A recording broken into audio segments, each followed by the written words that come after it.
Berarti kalau itu Anda lakukan, Anda sudah masuk dalam jeratan lingkaran setan pinjol iblis.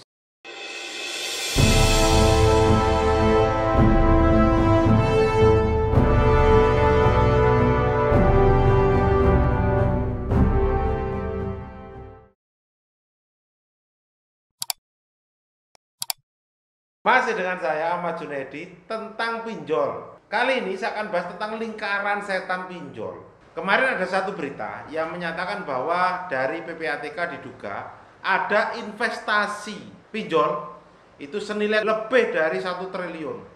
Wow, duit besar itu. 1 triliun itu 1.000 miliar loh teman-teman sekalian. Berapa ratus orang itu pinjamannya. Di mana uang lebih dari 1 T itu dipakai untuk mainan pinjol. Ini yang harus kita hati-hati. Kalau tidak salah beritanya kemarin itu akhir Desember ya. Ini kan gini, saya flashback ke belakang sebentar ya. Ada satu pinjol legal. Kemudian pinjol legal itu beranak pinak, punya grup ilegal sampai 20. Anda pinjol, karena kita disarankan pinjol legal, kita pinjol ke yang legal, yang ada izinnya, yang transparan. Ketika Anda kesulitan membayar, maka sama pinjol legal akan diarahkan untuk minjol ilegal. Dikasih linknya, Anda klik linknya, data Anda semua akan berpindah. Dari yang tadi legal terkloning ke ilegal, berarti data Anda sudah ilegal, sudah pegang data Anda. Itulah berarti Anda sudah masuk dalam jebakan iblis pinjol. Ilegal 1 Anda tidak mau bayar, diserahkan lagi kepada ilegal 2. Uangnya untuk apa? Untuk bayar ilegal 1 dan bayar yang legal. Duitnya kemana? Sama aja berputar akhirnya. Jadi berputar 1, 2, 3 terus seperti itu. Sehingga Anda tidak akan pernah bisa lepas. Sampai kapan? Sampai duit Anda habis. 1. Sampai, diingat-ingat ya, sampai duit Anda habis. Dengan syarat dan ketentuan Anda takut sehingga Anda bayar. Tetapi kalau Anda tidak takut, Anda gagal bayar, maka Anda bisa lepas dari jeratan itu. Aplikasi legal tidak mampu, Anda ambil ilegal, dapat semua, sudah tidak usah bayar, stop, berhenti. Sehingga apa? Uang Anda tidak habis. Tapi kuncinya, harga yang Anda harus bayar adalah 1, sebar data.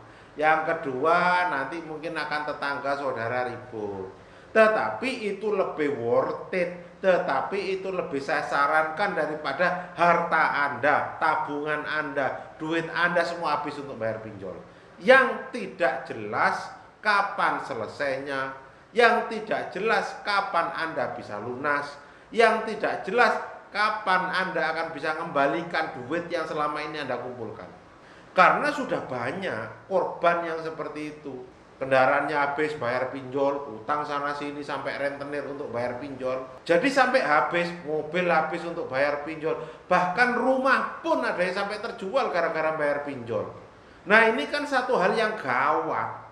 Jangan sampai ini terjadi kepada Anda. Karena begitu seperti tadi ya, skemanya 1 legal, dia beranak pinak ke ilegal atau 1 jaringan dengan yang ilegal. Itu tidak akan pernah Anda bisa lepas dari jaringan pinjol legal. Makanya saya bilang dari awal, legal dan ilegal itu sama-sama tidak benernya, karena sama-sama sebar data. Apakah yang legal itu kalau kita tidak bayar kemudian mereka diem, tidak nagih, hanya nagih biasa baik-baik, tidak sebar data, sama kerjaannya sama-sama tidak benar.